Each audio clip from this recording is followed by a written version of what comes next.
আপনাদেরকে শোনাবো শুধু হিম্মত বাড়ানোর জন্য ইনশাআল্লাহ। হিম্মত নিবেন ডলফিনের মতো। কিসের মতো? আমি ডলফিন নিয়ে ছোট্ট একটা পড়াশোনা করতেছিলাম সেদিন। ডলফিন দেখবেন মানুষের খুব বন্ধু হয়। সমুদ্রের ভিতরে মানুষ ডুবে যেতে দিচ্ছে, ডলফিন দৌড়ে এসে মানুষকে বাঁচানোর জন্য জান বেঁধে মানুষকে বাঁচানোর চেষ্টা করছে। এটা একবার দুইবার, বহুবার এটা ক্যামেরায় ধরা পড়ছে। সর্বপ্রথম 1996 সালে মার্টিন রিচার্ডসন, একজন ডুবুরি, সে ওই মিশরের সিনাই উপত্যকার লোহিত সাগরে ডুব দিচ্ছে। হাঙর এসে তাকে আক্রমণ করছে, বুকটার মধ্যে আক্রমণ করছে, খাবলা দিয়ে যাতে মেরে খেয়ে ফেলতে পারে। সেই আক্রমণ ডলফিনের একটা দল এসে হাঙরকে তাড়া করে তাড়িয়ে দিয়ে ওই লোকটাকে পার পর্যন্ত নিয়ে আসছে। জোরে কোনো আল্লাহ। এটা গেল একটা। আরেকজন ব্যক্তি, অ্যান্ড্রিস নামক একজন ব্যক্তি, 2007 সালে তার ঘাড়ের মধ্যে কামড় দিছে, আক্রমণ করছে। এই ব্যক্তিকেও একদল ডলফিন একেবারে সাগরের পাড়ে নিয়ে আসছে যাতে করে কোনো ক্ষতি না হয়। আচ্ছা বলেন তো দেখি, হাঙরের এইরকম বিষাক্ত দাঁত থাকার পরেও ডলফিনরে হাঙর ভয় পায়। কারণ কি জানেন? হাঙরের আছে প্রত্যয়, হাঙরের আছে হিম্মত, হাঙরের আছে দাঁত, ডলফিনের আছে হিম্মত, ডলফিনের আছে সাহস, ডলফিনের মনে মানুষের জন্য দয়া মায়া আছে। এই জন্য ডলফিনটা আল্লাহ শক্তিশালী বানাই দিয়েছে। জোরে করে আল্লাহু আকবার। এই ছোট্ট উদাহরণ দিই আমি হিসাব মিলাইলাম যে মুসলমানের সাথে ডলফিনের কত মিল। মুসলমানের তেমন কোনো অস্ত্র শস্ত্র নাই, হাঙরের মতো বিষাক্ত দাঁত নাই, হাঙরের মতো হিংস্র না, হাঙরের মতো হিংস্র না হওয়ার পরেও ডলফিন হাঙরে দৌড়ায় নিয়ে যায়, শুধু লেজ দিয়ে ঝাপটা মারে। আর একটা স্নাউট আছে সামনে, এই যে সরু স্নাউট, ঠোঁটের মতো, দেখছেন না? এটা দিয়ে মানুষকে সে আদরও করতে পারে। মানুষের গলায় দেখবেন আলিঙ্গন করে, প্রশিক্ষণ দিলে খেলা দেখায়। এত কিছু যে ডলফিন করে, এই ডলফিন আমাদেরকে বোঝা দিচ্ছে, ও পৃথিবীর মুসলমানেরা, তোমরা শান্তির প্রিয় ইসরায়েলের বিরুদ্ধে, সারা দুনিয়ার বিরুদ্ধে রুখে দেওয়ার জন্য ঐক্যবদ্ধ থাকো। বাতিল পারবে না, পারবে না, পারবে না।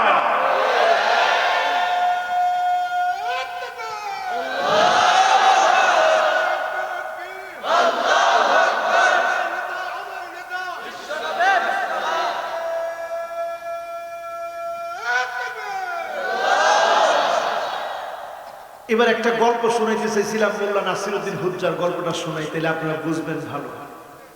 ডলফিনের গল্পটা বলে এবার নাসিরউদ্দিন হুজ্জার গল্প শোনাই। নাসিরউদ্দিন হুজ্জা একদিন বাদশার কাছে গেছে, বাদশা 500 দিরহাম বেশি দিয়ে দিছে। বেতন যা তা তো দিলাম, তোমার বুদ্ধির কাছে 500 দিরহাম বেশি দিলাম। মন্ত্রী দেখে তো মাথা খারাপ, কিরে হুজুর রে 500 দিরহাম বেশি দিছে, কারণটা কি? মন্ত্রী বলতেছে, জাহাপনা, এই মোল্লারে 500 টাকা বেশি দিচ্ছেন কেন? হ্যাঁ, বুদ্ধি ভালো তো এই জন্য দিচ্ছি। কিরকম বুদ্ধি একটু টেস্ট করে দেখি। তো জাহাপনা ডাক দিছে, মোল্লা নাসিরউদ্দিন হুজ্জা সাহেব, আপনার একটু বুদ্ধি টেস্ট করতে চায় মন্ত্রী। তাই নাকি? ঠিক আছে, কি জানতে চান বলেন। তো যারা হুজুরদেরকে আটকাইতে চায় তাদের কষ্টটা কেমন হয় চিন্তা করে।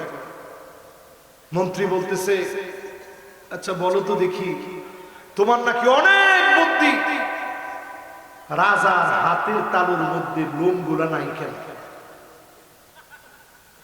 আচ্ছা আপনার হাতের তালুর মধ্যে লোম আছে না? রাজার হাতের তালুর মধ্যে লোম গেছে। নাসিরউদ্দিন হুজ্জা কয়, মন্ত্রী সাহেব আপনি বুঝেন নাই, এই যে রাজা এত পরিমাণ মানুষের 2 হাতে দেয়, দিতে দিতে হাতের লোম গুলা সব চলে গেছে। বাদশা খুশি হয়ে কইল, যাও 500 দিরহাম আরো বেশি দাও। হুজুরে পাইল 1000 দিরহাম। মন্ত্রীর মাথা তো গরম হয়ে গেছে, আর হায় হায় আরো 500 দিরহাম বেশি পেল। কয় জাহাপনা কিছু মনে করেন না, এই বেটা আপনার বোকা বানাইতেছে। কত বড় সাহস, তুমি আমারে বোকা বললা?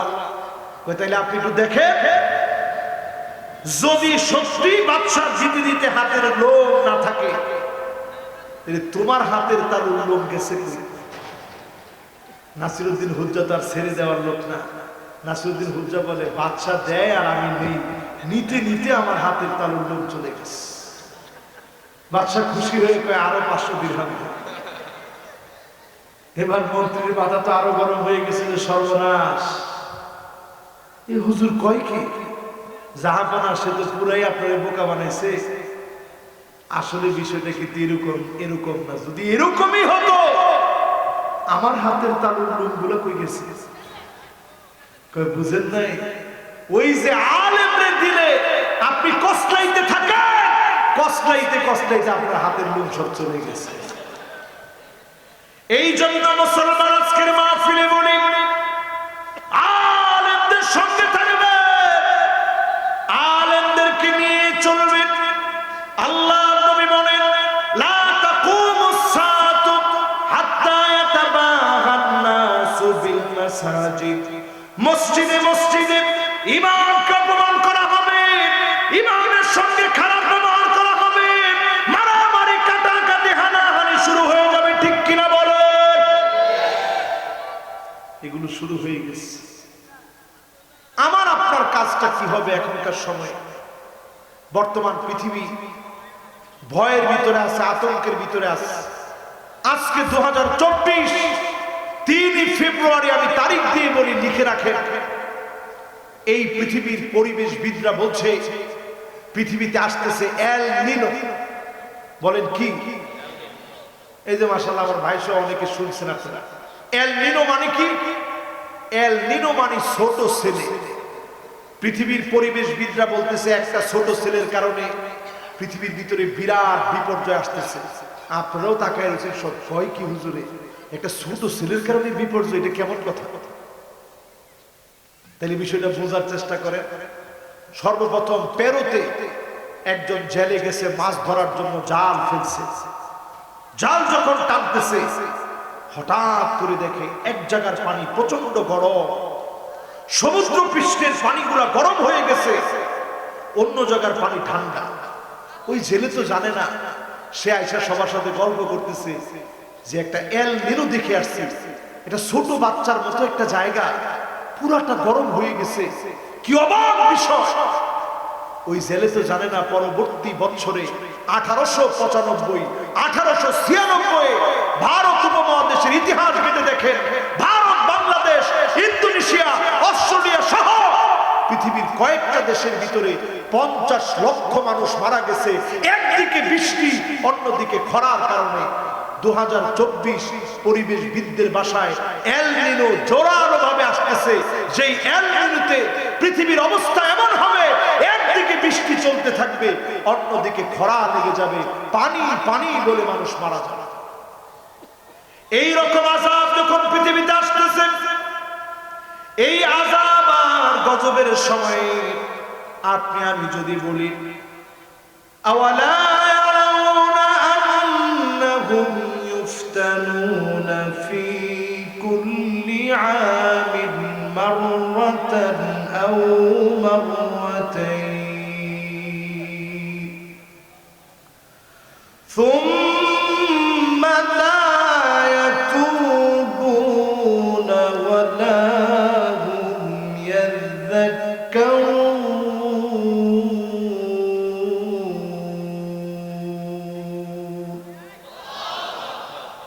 এই মাহফিলে আলোচনা শুনে বাঁচার জন্য যদি একজন লোক তাওবা করে, নামাজ পড়ে, হতে পারে যিনি আমার উপর থেকে আযাব উঠায় নেবেন তিনি কে? ও মুসলমান, আর কিচ্ছু আপনাদের কাছে চাই না। জীবনে আর কোনোদিন দেখা হবে কিনা তাও জানে না। ওই যে কথাটা বলছে আমার ভাইও, শেষ কথা বলছে, আমরা প্রতিনিয়ত গাড়িতে চলি। আমার জীবনের শেষ মাহফিল আজকের মাহফিল হতে পারে, আপনাদের জীবনের শেষ মাহফিল হতে পারে। এই যে 2024 বিপদের কথা বলতেছি, এমনও তো হতে পারে এল নিনো এসে গেছে, দুনিয়ার ভিতরে খরা লেগে গেছে, আমরা পানি না পেয়ে মৃত্যুবরণ করতেছি। কারণ আমার ফিলিস্তিনের ভাইয়েরা পানি পানি বলে চিৎকার করছে, খাবার খাবার বলে চিৎকার করছে, তাদের কাছে খাবার। আমাকে আল্লাহ পেট ভরে খাবার খাওয়াচ্ছে, এরপরেও মালিককে চিনি নাই, সেজদা দেওয়ার জন্য বের হই নাই। আজকে যদি মাহফিলটা শুনে নিয়ত করেন, মালিক আজ থেকে অবনত চিত্তে আপনাকে মেনে নিলাম, এশার নামাজ না পড়ে ঘুমাবো না, নিয়ত করে ফেললাম। আপনি যদি মালিকের জন্য নিয়ত করেন, হতে পারে মাহফিল থেকে যিনি কবুল করে নেবেন তিনি কে? আমার মা বোনদের জন্য একই নসিহত। মা বোনরা, এটা একটা বিপদ মুসিবতের সময় ফিতনা মা বোনকে বেশি টানে, ফিতনা মা বোনদেরকে খুব বেশি টানে। কিয়ামতের আগে ফিতনা আসবে, একেবারে সমুদ্রের ফেনার মতো ফিতনা ঢুকতে থাকবে। এখন সমাজের ভিতরে ফিতনা কম না বেশি?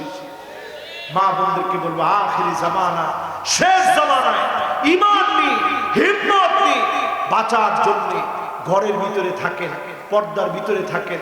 যত রকমের ফিতনা আছে, বুড়ু প্লাক, ছেলেদের মতো পোশাক পরা, ট্রান্সজেন্ডার, এরকম হাজারো ফিতনা আসবে।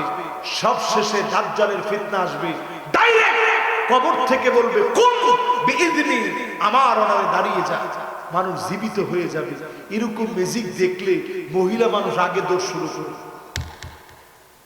এই জন্য আজকের এই মাহফিল থেকে আমার মা বোনদেরকে বলি, জান্নাত আপনাদের জন্য বড় সহজ। শুধু 5 ওয়াক্ত নামাজ পড়বেন, রোজা রাখবেন, আতাআত যাওজাহা, স্বামীর আনুগত্য করবেন, ওয়া হাফিজাত ফারজাহা, লজ্জাস্থানের হেফাজত করবেন। একটা না দুইটা না, 8-8টা দরজা খোলা হয়ে যাবে। মালিক বলবে, কোন দরজা দিয়ে পছন্দ জান্নাতে চলে যান। জোরে করে সুবহানাল্লাহ। বেড়া বেড়া ওয়াজ করি, বেডি করে গাইলে আপনাদের খুব ভালো লাগে যে হুজুর যত পারেন কর। এই মাঠটা পরিষ্কার করে দিছে আমার মা বোনেরা, আপনারা জানেন। টাকা দিছে আমার মা বোনেরা, আপনারাও দিচ্ছেন। আপনাদেরকে বলি, খবরদার, স্ত্রীদের গায়ে কখনো আঘাত করবেন না। বর্তমান সমাজের সবচেয়ে ভয়ঙ্কর একটা ফিতনা, টেলিভিশন দেখে দেখে আপনারা শিখছেন, কিছু হইলেই বেডিরা আপনাদের বউয়ের সামনে কয় ডিভোর্স দে। ঠিক তো কয় না? আরে কথা কয় না? আর যারা আরেকটু ভালো মহিলা, ওরা কিছু হইলে কয়, আল্লাহ আমার জামাইয়ের মাথা ঠাড়া ফেলা। আচ্ছা, জামাইয়ের মাথা যদি ঠাড়াটা পড়ে, তো এই ঠাড়া তো আঙ্গুল ফ্রি ফলি। কি ব্যাককলের ব্যাককল কর। এই জন্য খবরদার, স্ত্রীদের সামনে আপনি গিয়ে কইবেন না, তোরে বেশি দিন রাখতাম না, তুই মনে হয় বেশি দিন ভাত খাইতে পারতে না, ফুলাও খাবি সামনে। কর্ণীর রাসূল নিজে স্ত্রীরে বলছে, আনা লাউ তাল্লিক, আয়েশা জেনে রাখো, জীবনে কোনোদিন তোমারে আমি ছেড়ে দেব না। জোরে কোন আল্লাহ। আর আমরা বউয়ের সাথে গিয়ে কি করি, না রে তোর লগে আমার যাইতো না বেশি দিন না, 1-1.5 মাস টিকলে টিকতারে তোর লগে সম্পর্ক, যেরকম তোর কথা রে, এরপরে কিছু হইলেই আমি হাতের ফাজনটা লড়। দেখছো ফাজনটা জায়েজ না, এগুলো হারাম। রাসূল জীবনে কোনোদিন মা লাতামা রাসূলুল্লাহ সাল্লাল্লাহু আলাইহি সাল্লাম জীবনে কোনোদিন নবীজি স্ত্রীকে একটা থাপ্পড় দিয়া দেখেন। জোরে কেন আল্লাহ। আর আপনারা 10টা কিন্না দিলে ভাত খাওয়া হজম হয় না। এখন তো বেডি আর বেডি নেই, বেডি নিজে স্লোগান শিখছে, আমি নারী সব করতে পারি। স্টার জলসা, জি বাংলা, স্টার প্লাস দেখা মানে মায়ের কেমনি দিতে শিখছে। এই জন্য আপনাদের থাপ্পড় হেবেডি লাড়ি লয়ে ফিরে আসবে। কথা কথা। এরপরে কিছু একটা নিয়ে দিচ্ছেন, দেখছো কি আনছি, কি আনছে, কিছু হয়েছে, কালার তো মরে যাবে, কালার মরতো না, আপনারা মরে যাবে। এই জন্য আল্লাহর রাস্তায় বাদ দিবেন তো ইনশাআল্লাহ। জোরে কর ইনশাআল্লাহ। এই জন্য বেড়া করে ওয়াজ করে দেই, মহিলারা যাতে খুশি হয়। 1 নাম্বার আমার ওয়াজ হচ্ছে, মাঝে মাঝে গিয়ে ঘরটা ঝাড়ু দিবেন। আপনারা কো হ হুজুর, খাইয়া আর কাম নাই।